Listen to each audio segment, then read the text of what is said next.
Thank you, Royce, for joining us on this special edition of FutureWorks. Gillian here.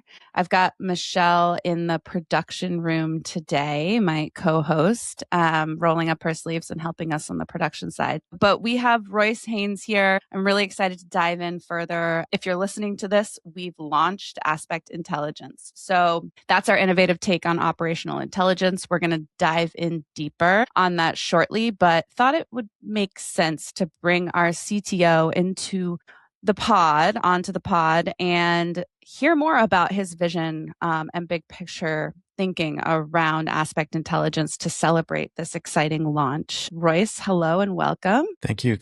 Just shout out to Michelle. She's like a Swiss Army knife of nerdiness, but also just doing all the things. And I appreciate you guys doing this podcast. I'm excited to talk about Aspect Intelligence. Yay. Awesome. Thank you for being here. It's fun to be back on the mic. We've taken a little bit of a hiatus. So you're a good excuse to get the mic out of the closet. It's literally where it's been. Hopefully I do it justice. Yeah. My son enjoyed playing with the mic this weekend, so he was pumped to have it out. Well, cool. Let's dive in. I love to think about some of the bigger topics that we talk about in this space in more simple terms. So thinking about how, especially we talk about these things to people who maybe are less familiar with what we do and being in the weeds. And this is a good chance to remind you and our listeners what FutureWorks stand for and who we're talking to here.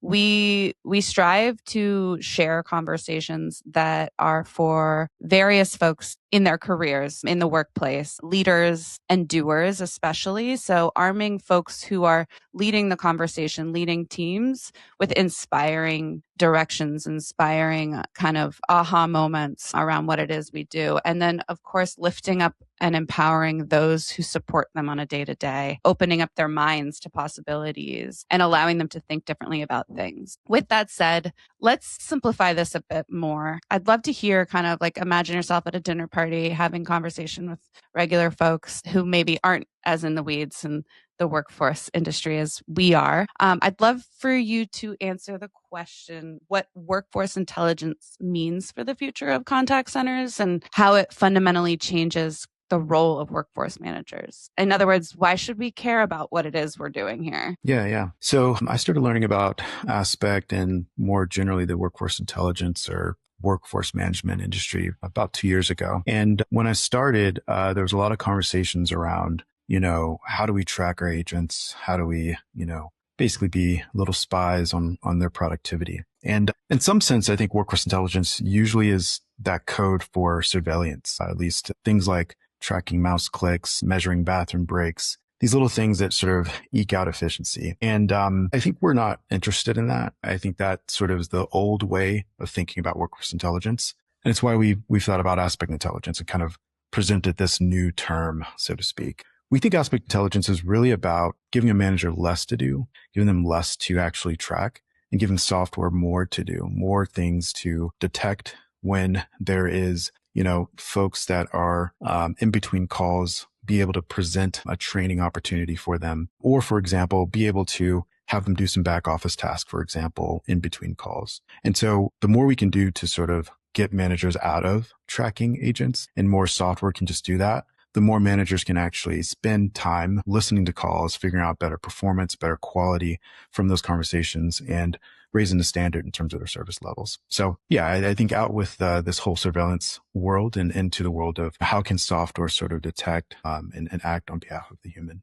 I know you interact with customers a lot, and obviously you do not work in a vacuum in terms of the way that you're directing some of the vision for our products. So I'm assuming that you've had some interesting conversations with customers that have led you to our version of workforce intelligence. Anything to add a little more color to that based on what you've learned from customers directly? Yeah. Meeting with customers is, I call it getting down to the factory floor, listening to them and really trying to understand like what problems, what jobs need to be done. essentially. And over the course of the past 2 years, what I heard a lot was automation, automation, automation. Now, automation is a solution, right? And I think there's this inherent belief that with automation, with aspect intelligence, or with AI in general, you can do less, you can do more with less, essentially. I think where my mind has sort of shifted is less about automation, but really trying to understand what are the activities, what are the behaviors that our customers are doing day in and day out? What is the information that they're trying to get from workforce management to present to their boss or their boss's boss? And how can we play a role, a meaningful role, in sort of making that information available, but also like making them look like a superstar when they go to their boss? For example, ensuring that they can go to them and say, hey, you know what? We saved a lot of money on overstaffing because Aspect Intelligence just automatically detected that we were overstaffing at a time where we didn't need this many people. And so it proactively went out and said, let's just make sure these VTO requests are out there. So things like that, where I think customers are, when they say automation, what they're really looking for is how can I work more efficiently without impacting folks' autonomy and folks' agency, particularly agency within their work. That's awesome. So I like that you brought up the people, because when we're talking about AI, we always want to talk about the users and emphasize, the human beings utilizing the technology. And so I'm curious a little bit more about your perspective on the relationships between humans and AI evolving in workforce management. Like, what are some other areas in which people can activate their human qualities while also activating this great technology that we're building out for folks? Yeah. I think my perspective here is really that human intensive tasks are more important than ever, right? At a time where people think AI is taking over and is sort of eating up software, but also eating up jobs. AI can't replace judgment. It can't replace connection. It can't replace vision. And that is something that you can't get uniquely from artificial intelligence, right? Mm-hmm. So I see a world where AI agents are really taking care of those tedious tasks, the things that sort of eat up at the time of humans being able to sort of manage their energy, so to speak. Doing things like cooking a healthy meal, getting a workout in, going outdoors and soaking in some vitamin D. All of these things are very useful in being a good manager, being a good agent, being just good at your job, right? And so I think technology's always been a tool for humans, not necessarily a tool for itself, right? Today, humans have to prompt it to do something. It doesn't do anything on its behalf, although it can, but it still needs some human input to do something, right? And so I think the relationship really is just going to strengthen the demand and need for good judgment by humans, a good having connection with humans. That's something that is unique to what we do in comparison to technology, and having a vision. If someone were to ask a ChatGPT or, Anthropic's tool, what's the vision for my life? They're probably going to get something that is a collection of past visions, right? So I think there's an interesting relationship. I think human intensive task, the judgment calls, connection, empathy, those things are going to become more important in the job place. And I think that's what's going to really make the good companies stick out compared to the bad companies. Okay. That's very empowering and motivating. Like, I want that. I need something to help me be better. That's great. Thank you for breaking it down like that. I'm curious. Let's talk a little bit more about kind of our approach to aspect intelligence and what's kind of fundamentally different from just checking the AI box and saying, we've done it, we're doing it, here's our version of it. Like, why should we believe in what it is we're doing here, and how can we prove that we're not just drinking the AI Kool-Aid? Yeah. So aspect intelligence is really what I believe is similar to what artificial intelligence is doing right now, which is it's a brain with hands. With aspect intelligence, it's a brain with hands that helps workforce managers. It works the supervisors in the call centers, right? And so the way I think about aspect intelligence and what makes it different is that we are trying to design a system that is high agency, meaning it has the ability to act on behalf of a manager, for example. And that is also high intelligence that has the ability to predict or anticipate something, right? So if we know a lot about the average handle time or know that call volume is spiking because we have a real-time feed of ACD data,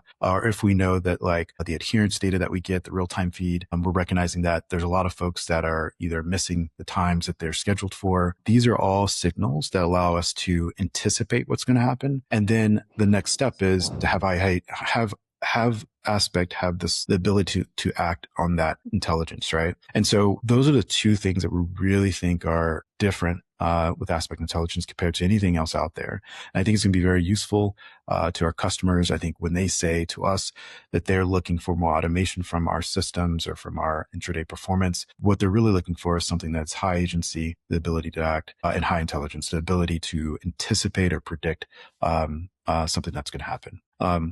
Those two are key. That's awesome. And, shifting toward the customer a bit, you've answered this in some ways, and feel free to tell me that you've kind of answered it as much as possible. I want to hear more around the shift you want customers to experience. So from reactive firefighting to what exactly in terms of some of the attributes that we've been celebrating in this launch. And so we're talking about clearing up the chaos a bit more. So I'd love to hear more about what the success looks like for a customer, even emphasizing, like you have so far, some of the emotion behind it, but also the tangible experiences that we are improving. Yeah. So we hear a lot from customers that have to manually, approve VTO request, or they, because they strategically sort of overstaff just in case there is a spike in call volumes. We also hear from customers who,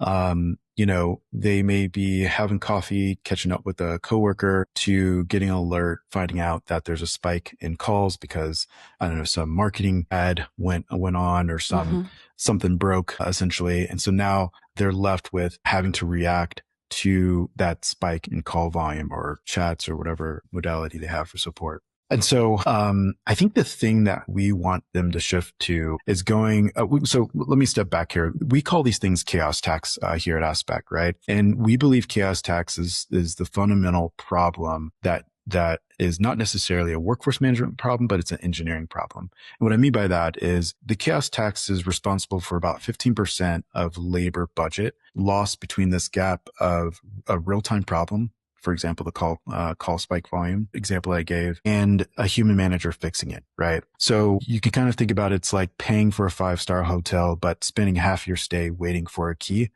You're paying for the time, but you get zero value from that, right? And so we want to help managers not be so reactive and let the technology be reactive, while they can focus on being proactive, being strategic about their time, being strategic about how can I make sure that the information I'm giving to my boss or my boss's boss helps justify why we are maintaining our service levels to a degree, but also being smart about how we utilize agents, and both AI agents, which is another thing that's becoming popular. Okay, so if Aspect Intelligence is our big bet of 2026, what makes this the right moment for this rollout for us, this launch, besides the obvious? And what would success look like a year from now for us here? Yeah, so it's a pivotal moment right now because we have this new technology, this new general purpose technology. You think about when steam machines were invented, where you can use steam to create energy, for example. That was a general purpose technology back in the day, right? We're now, like in 2026, everybody's talking about AI, artificial intelligence, and this is the next general purpose technology. Everyone's going to benefit from it because, no one has a patent on AI. You just use it, right? And so I think this is a pivotal moment because there's an opportunity for us to sort of cash in on what's been promised for years with software. The goal is to do more with less, essentially. Automation, being able to automate a process and so forth. And with that idea, we want to help people, particularly in workforce management, but also in call centers, not just stare at a dashboard, but have some invisible layer that's just actually doing the actions that they would do day in and day out, so they can focus on something bigger, right? And this is a common theme from some of my answers here. So I think this is a pivotal moment in the sense that we have this technology. What can we do to help benefit our customers, particularly workforce management folks, and go from there. And I missed your second question there. I think you had another one. It was what would success look like a year from now? But one thing I can kind of reposition that question to ask you, kind of where do you see aspect intelligence evolving in the future? And like what capabilities are you most excited to unlock next? And I'll say that obviously this is a podcast.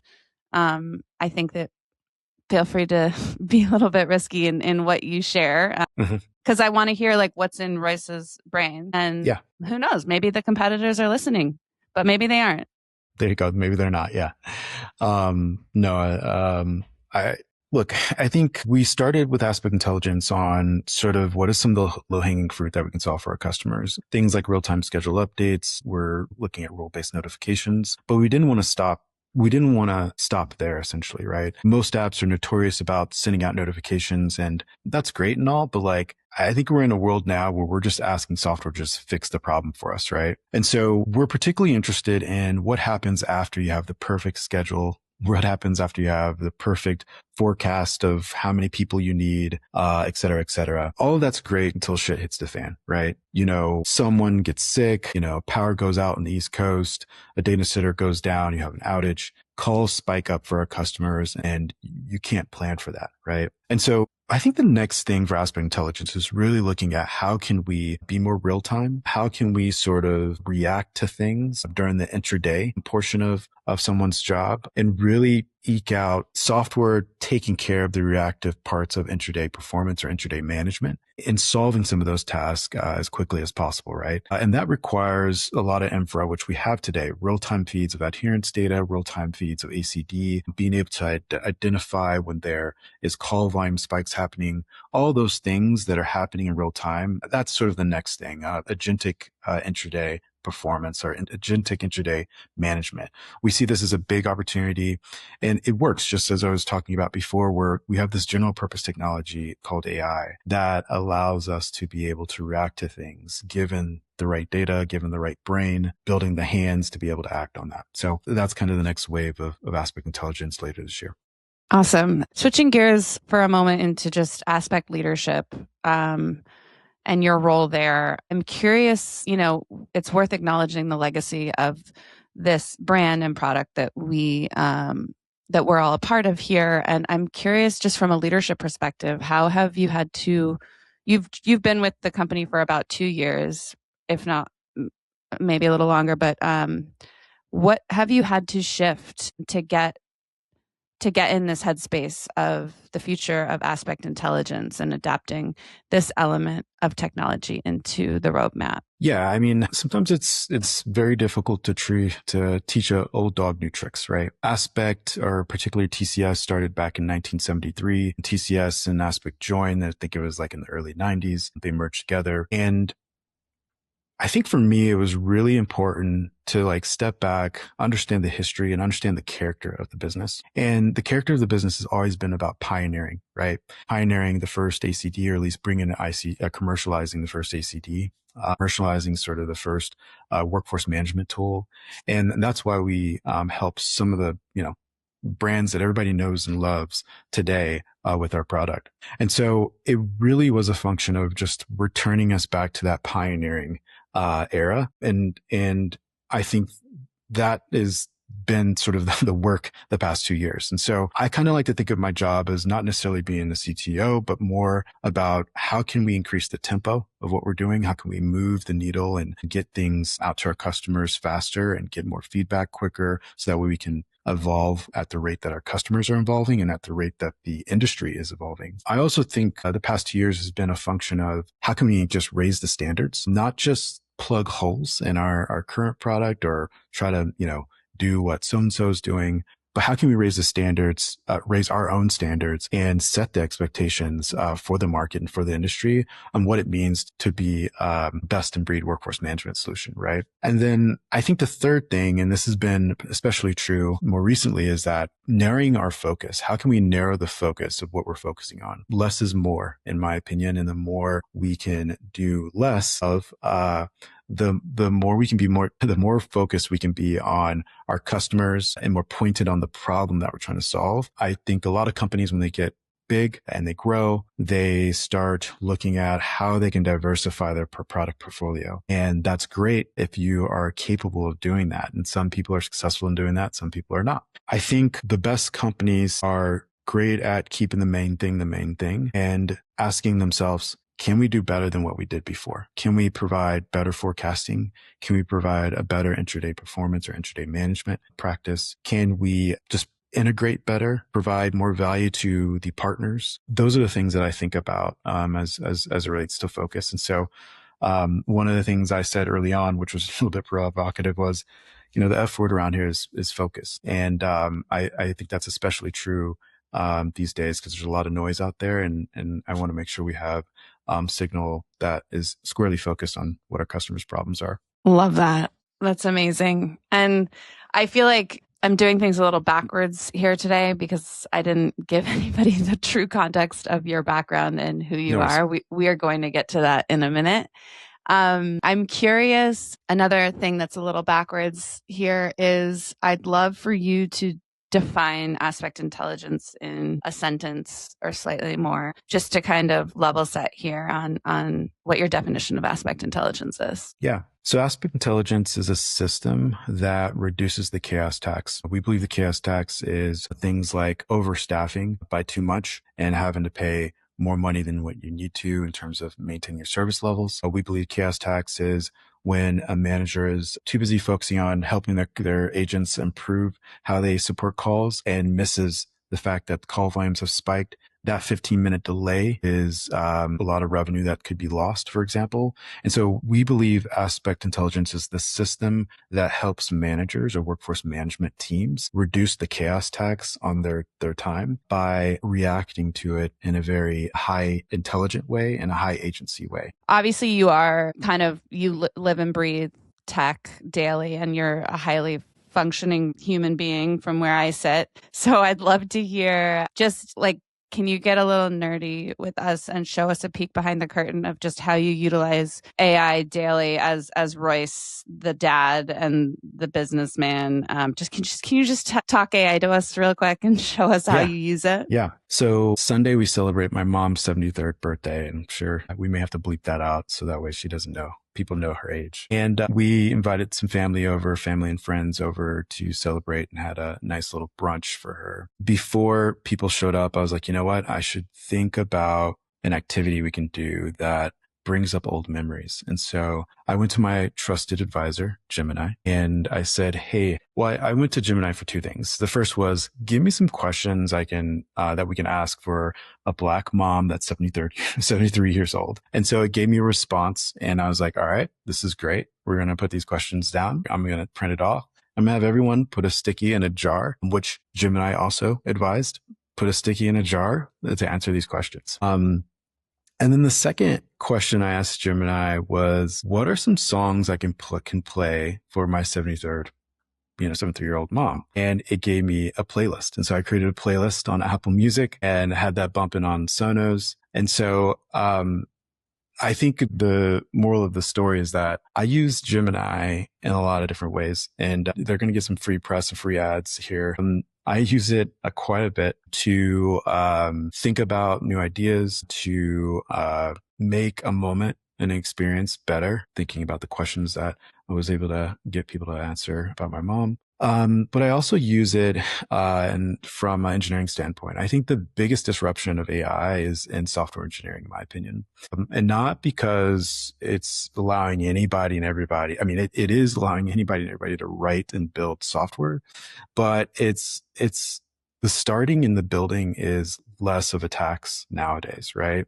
If you were a non-engineer, you used to have to go find an expensive engineer to go build you something, speak to the extent that you can, technical speak, to get them to do something. So, Claude Code is amazing. You couple that with Cursor, you can do some amazing things. I've had opportunities where I'll wake up in the morning and say, hey, I want to update my blog post, make it look like this one. Let me know when you're finished. And I would just go about my day. I come back, I'll look at the PR request, review the code, and say, okay, that looks good.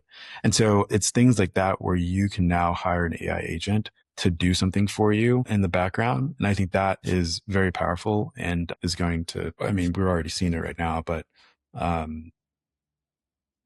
broaden access to what it means to code, what it means to communicate, et cetera, et cetera. Awesome. That's really great to hear. Yeah. How do you utilize it to show up better personally and professionally? So productive with your use on the work side. I love hearing about your mom's party and how you utilize it. Now I'm inspired because I'm going on vacation with my parents next week. Nice. And my dad's in like document his background and history mode. So I think I could get some points by asking him some questions about his past. So I'll be consulting There you go. AI on that. Thank you. Amazing. I guess I feel like we've crossed some good ground here, some good territory on aspect intelligence. I feel like our audience has a good sense of what it is we're working on and why we're excited to launch and celebrate this exciting rollout. Anything else that you wanted to just share about what it is we're working on in terms of aspect intelligence and kind of what we have going on in 2026? Yeah, I encourage folks that are prospects or looking at, switching over from one workforce management product versus the other, to give us a look. I think Aspect has evolved as sort of went around and listened. I know myself and other C-suite have talked to a lot of our customers to really understand how they're feeling, what are their expectations, were we not, solving, what are we not solving for? And so I'm just encouraging folks to go to aspect.com, check out our roadmap at aspect.com/roadmap. Contact us. We're going to be releasing Aspect Intelligence and one of the first features related to that soon. So get a demo of what we're working on, really understand the cost savings and the opportunities that we are affording you as customers or potential customers. So I think look, I think this market is evolving quickly and it's important to find the right partner. Aspect has been a partner for some of the best brands for years, decades. And so we invite you to give us a look, aspect.com. Love it. Thanks, Royce. That's awesome. Amazing. And thank you everyone for listening to this special Aspect Intelligence edition with Royce of FutureWorks. Catch up on our past episodes on our website or subscribe to FutureWorks to stay up to date with upcoming conversations. And again, shout out to Michelle, my co-host, for stepping into production mode on this one. Amazing. Thank you, Royce. Thank you. Yes. Thank you so much. Appreciate it.